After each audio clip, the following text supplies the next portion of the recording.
Dave Spector, ThirdLove is changing the way women purchase bras. What was the inspiration for the company? First of all, great to be here. Thanks for having me. Inspiration was my co-founder and wife and I were in Nepal, actually hiking to Everest Base Camp.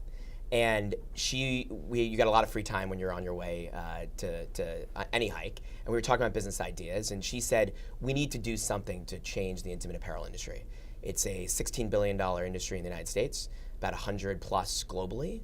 And in the United States, it's mostly dominated by one large player, Victoria's Secret.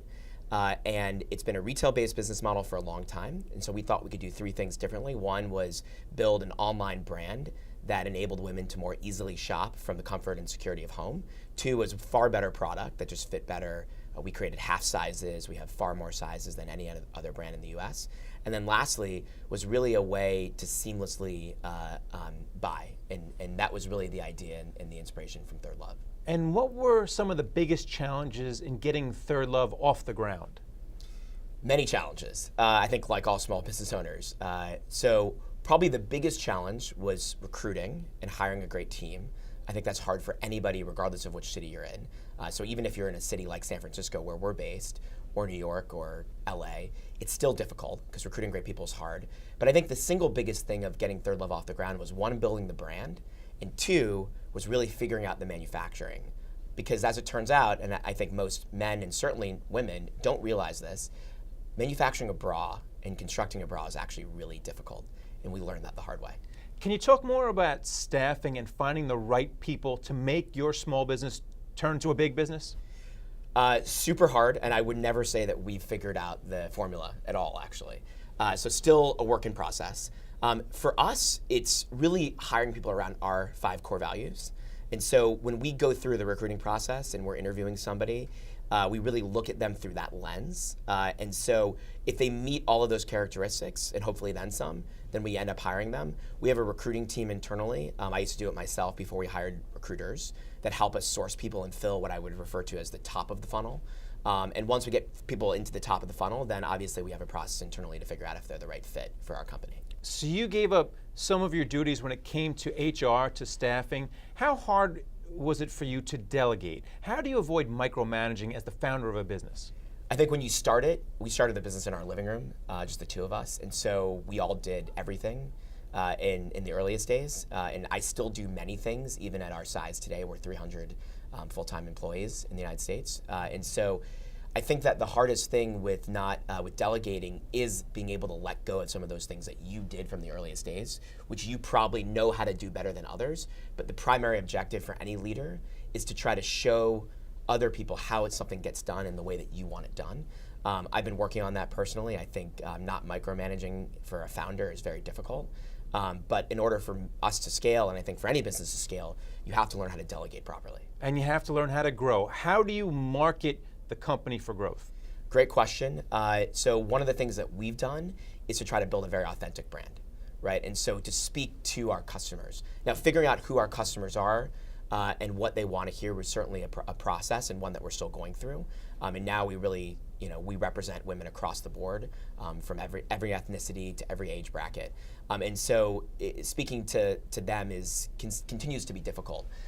But when we were starting out, I think what we said is we want to use every digital channel that we can to market to them, and that's all the sort of Facebook, Google, and the other digital channels that we're all pretty used to and spend a lot of time on. But secondly, what we said was, because this industry is such a traditional industry and still mostly offline and in retail, let's speak to people in the way that they're traditionally used to speaking to them.